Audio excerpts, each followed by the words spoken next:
پہلا سوال ہے سیدنا یونس علیہ الصلوۃ والسلام نے مچھلی کے پیٹ میں کتنے دن گزارے تھے اور انہیں مچھلی کے پیٹ میں رکھنے کی اصل وجہ کیا تھی؟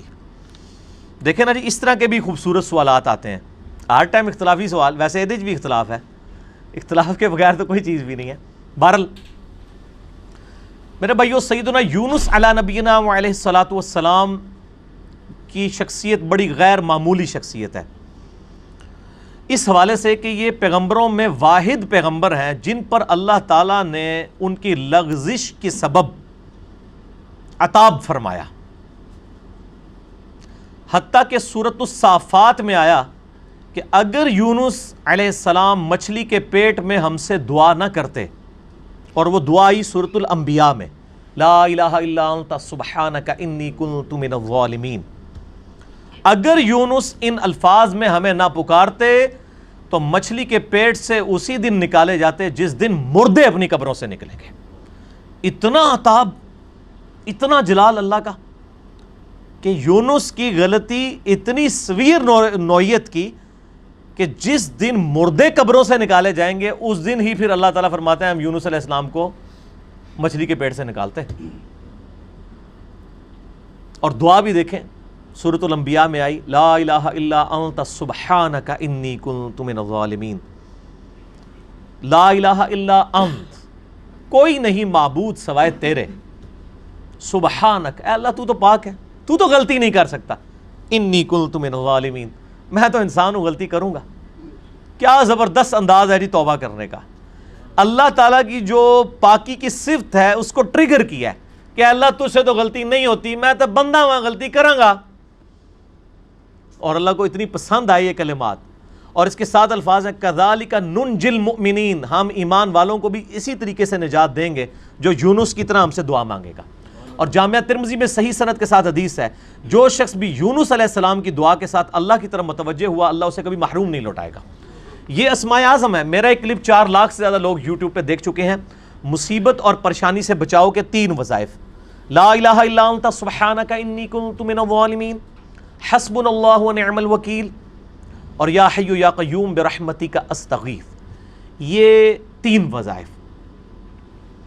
یونس علیہ السلام سے غلطی جو ہوئی وہ قرآن حکیم میں سورہ یونس کے اندر، سورۃ الانبیاء کے اندر، سورہ الصافات کے اندر اور باقی صورتوں کے اندر ٹکڑوں کی فارم میں، سورہ صاد میں بھی یہ ٹکڑوں کی فارم میں پوری کی پوری ایک ان کی سٹوری آئی ہے، وہ میں کمبائنڈ فارم میں آپ کو بیان کر دیتا ہوں کہ یونس علیہ السلام کو بالکل اگلے پیغمبروں کی طرح اللہ تعالیٰ نے یہ حکم دیا تھا کہ تمہارے جو مخالفین ہیں ان کو جو الٹیمیٹم دیا جائے گا اس کے بعد ان کو تباہ و برباد کر دیا جائے گا، لیکن پیغمبر کا یہ کام ہوتا ہے کہ وہ فائنلی اپنا علاقہ چھوڑنے سے پہلے اللہ تعالیٰ کی طرف سے جو پراپر آفیشیل پرمیشن ہے اس کا انتظار کرتا ہے، وہی کی فارم میں۔ پھر اللہ تعالیٰ حکم دیتا ہے، جس طرح کہ موسیٰ علیہ السلام کو حکم ہوا کہ رات کے وقت بنی اسرائیل کو لے کے نکلو، تو اس وحی کا انتظار کیا، رات کے وقت کا انتظار کیا، لے کے نکلے، اللہ کی تائید حاصل ہوئی۔ یونس علیہ السلام کو بھی بتا دیا گیا کہ بھئی تمہارے مخالفین کو 3 دن کی یہ مہلت ہے، اگر یہ ایمان لے آئے تو ٹھیک، ادروائز ان پہ عذاب آ جائے گا۔ اب جیسے ہی وہ 3 دن پورے ہوئے، کمپلیشن کے قریب تھے، بجائے اس کے کہ یونس علیہ السلام اللہ کی وحی کا انتظار کرتے کہ مجھے اب پراپرلی آخری 1 منٹ میں بھی تو آ سکتی ہے نا وحی، یہ سمجھ لیں تھوڑی دیر پہلے اپنا علاقہ چھوڑ گئے کہ اب تو ٹائم پورا ہونے کے قریب ہے، اب نظر بھی آ رہے ہیں کہ عذاب ان پہ آ جائے گا، اللہ کی وحی کا انتظار نہیں کیا۔ اور قرآن کہتا ہے کہ گمان یہ کیا کہ ہم ان پہ گرفت بھی نہیں کریں گے، بالکل آخری وقت تک انتظار کیا تھا نا، اب کس نے لانا تھا ایمان؟ لیکن پیغمبروں کے لیے چھوٹی سی لغزش بھی اللہ کے حضور جو ہے وہ بڑا معاملہ ہوتا ہے، کیونکہ ان کا رتبہ بلند ہوتا ہے۔ اب یہاں سے یہ نکلے غصے میں بھرے ہوئے، اللہ طرف ماتا نکلے اپنی قوم پہ غصے میں، اور گمان کیا کہ ہم ان پہ گرفت نہیں کریں گے، اور یہ سمندری سفر میں نکلے، وہاں سے اپنا علاقہ چھوڑ کے کشتی میں سوار ہوئے۔ کشتی جب سینٹر میں پہنچی تو بہت بڑا سمندری طوفان آیا، اور وہاں پہ یہ ٹریڈیشن تھی کہ کشتی طوفان میں اس وقت پھنستی ہے جب کہ اس کشتی میں کوئی ایسا شخص بیٹھا ہو جو اپنے مالک کی اجازت کے بغیر بھاگا ہو. ایسا غلام جو مالک کی اجازت کے بغیر بھاگا ہو, اس کے لیے وہ قرآن اندازی کیا کرتے تھے. قرآن ڈالا, حضرت یونس علیہ السلام کا نام نکلایا. ظاہر ہے وہ بھی تو غلام تھے نا اپنے رب کے, بغیر اجازت کے نکلے ہوئے تھے. لوگوں نے کہا نہیں یونس علیہ السلام ہے, یہ تو نیک شریف آدمی ہے, اس نے تو لوگوں کو بھی نیکی کی طرف بلایا, دوبارہ قرآن ڈالا جائے. دوبارہ قرآن ڈالا, پھر یونس علیہ السلام کے نام نکلا. تیسری دفعہ ڈالا, پھر یونس علیہ السلام کے نام نکلا. اب لوگوں نے کہا جی ہماری مجبوری ہے. یونس علیہ السلام کو تو پتہ ہی تھا نا. انہوں نے کہا اب یہ آزمائش آ گئی میرے اوپر. ان کو پھینک دیا سمندر میں.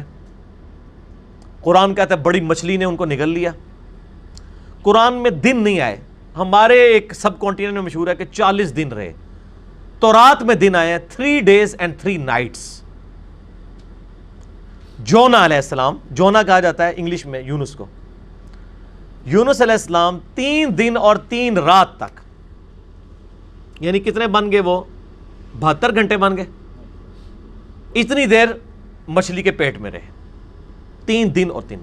اور ظاہر ہے مچھلی کے پیٹ میں, ویل مچھلی کے پیٹ میں رہے, اور پیٹ میں بھی ظاہر ہے وہ میدے میں ساری گرمائش ہوتی ہے. پورا جسم ان کا, یعنی وہ تو اللہ نے ان کو زندگی دی, وہاں تو آکسیجن بھی کوئی نہیں تھی, وہ تو معجزانہ طور پہ ہی زندہ رہے. بہرحال جسم پہ اثرات آئے ان کے, اور وہاں پہ انہوں نے پھر یہ دعا مانگی, لا الہ الا انت سبحانک انی کنت من الظالمین. بس یہ پڑھتے رہے. اللہ تعالیٰ بتایا ہمیں اندھیروں میں اس نے پکارا, اور اللہ نے دیکھے ان اندھیروں میں بھی اپنے اس بندے کی ندا کو سنا. کذالک ننجی المؤمنین, اسی طریقے سے ہم مومنین کو بھی نجات دیں گے جو ہمیں پکارے گا. اور یہاں پہ وہ کہتے ہیں آیت کریمہ بڑا گرم ہوتا ہے جی, وضو کر کے بیٹھو, خوشبو لاؤ. حالانکہ جس شخص نے یہ پہلی دفعہ پڑھا ہے اس نے خوشبو والی جگہ پہ نہیں پڑھا. مچھلی کے تعفن والی سب سے زیادہ جگہ میدے ہی ہوتی ہے. میدے میں ہی سارا تعفن ہوتا ہے. یہ ڈکار آپ جتنے لیتے ہیں سب کچھ گیسیں ساری میدے میں ہی ہوتی ہیں. اللہ کے ذکر کے لیے کوئی پروٹوکول نہیں. صحیح مسلم میں حدیث ہے کہ نبی علیہ السلام حالت جنابت میں بھی اما عائشہ کہتی ہیں اللہ کو یاد کرتے تھے. اور جامعہ ترمذی اور ابو داؤد میں مولا علی علیہ السلام سے حدیث ہے کہ نبی علیہ السلام کو قرآن پڑھنے سے حالت جنابت کے علاوہ اور کوئی حالت مانے نہیں ہوتی تھی. قرآن کے لیے جنابت سے آزاد ہونا شرط ہے. بغیر وضو کے بھی قرآن پڑھ سکتے ہیں, اور باقی اذکار تو جنابت کی حالت میں بھی آپ پڑھ سکتے ہیں. قرآنی دعائیں بھی پڑھ سکتے ہیں قرآن کی نیت کے بغیر, جسٹ ذکر کے طور پہ, کیونکہ آپ جتنے ذکر کر رہے ہیں وہ تو بھی قرآن میں ہے نا. اللہ اکبر بھی تو قرآن کا حصہ ہے, سبحان اللہ بھی ذکر ہے, لیکن اس وقت آپ ذکر کی نیت سے نہیں بلکہ دعا کی نیت سے پڑھتے ہیں. ربنا آتنا فی الدنیا پڑھے, لا الہ الا انت سبحانک انی کنت من الظالمین بے شک پڑھے حالت جنابت میں. دروشی بھی پڑھے. یہ ادھر مشہور کیا جی دروشی بھی مطلب بغیر وضو کے نہیں پڑھتا. یار آپ لوگوں نے کیا باتیں مشہور کی ہیں اللہ کے بندو, یہ ساری جذباتی ڈاکٹرائنس ہیں. ٹھیک ہے جی, دروشی پہ میرا مسئلہ نمبر 56. اور میں آپ کو بتاؤں یہ وہ ڈاکٹرائن ہے جو ہمارے علماء نے کتابوں میں بھی نہیں لکھی ہوئی, صرف عوام کو پٹیاں پڑھانے کے لیے. کچھ ایسے جھوٹ ہیں جو ان کو اتنی شرم آئی کہ کتابوں میں بھی نہیں ہے, صرف پبلک کو پٹی پڑھانے کے لیے. جیسے جی وہ بت رکھ کے آتے تھے اس لیے رفع الیدین ہوتا تھا. اب یہ اتنا بڑا جھوٹ تھا کہ کتاب میں نہیں لکھا انہوں نے. بہرحال یہ ان کی جو جعلی اور کمزور روایتیں ان سے زیادہ کارآمد ہے. عام آدمی کو یہی پتا ہے کہ جی وہ جی بت رکھ کے آندے سن, چل گیا شڑول چھوڑی, یہ شڑول چل گئی ہے, دوسری چیز نہیں چلی. اور پھر ہم بھی پھر اس کا جواب پھر شڑول سے ہی دیتے ہیں, اینٹی وینم پھکی الزامی جواب. اچھا ہم کہتے ہیں اچھا یار یہ منع ہو گیا تھے عید دی نماز پڑھی جائے کہتے ہیں ہاں تو عید ہی چیتے بار بار کر دو. آہو جی اسی تے سوچے ہی نہیں کدے. ہاں تو تہاڈی مولوی نے مت ماری ہے نا کہ اس دن جڑا بت رکھ کے آندے ہو تسی, عید والے دن بھی تو آپ کرتے ہیں, پھر وطر کا بھی کرتے ہیں. بہرحال میں ایک ضمن بات ذہن میں آ گئی چونکہ مجلس میں پھر اسی طرح گفتگو ہوتی ہے. اچھا تو یونس علیہ السلام کو اللہ تعالیٰ نے پھر نجات دی. پھر قرآن حکیم میں آتا ہے کہ مچھلی نے ان کو اگل دیا کنارے پہ.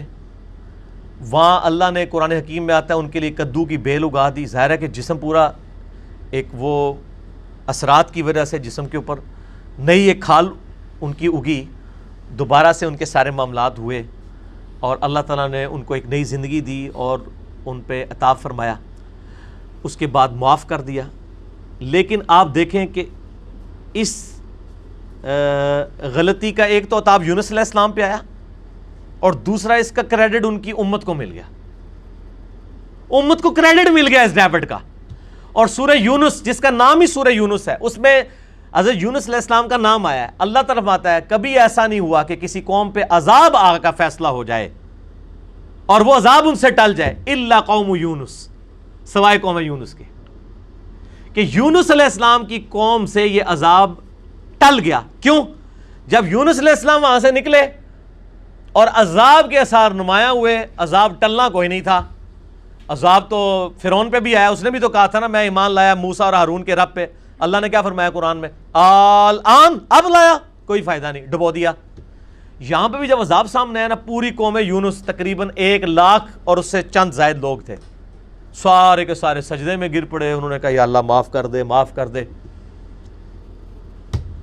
معاف. یونس علیہ السلام واپس قوم میں, قوم زندہ کی زندہ.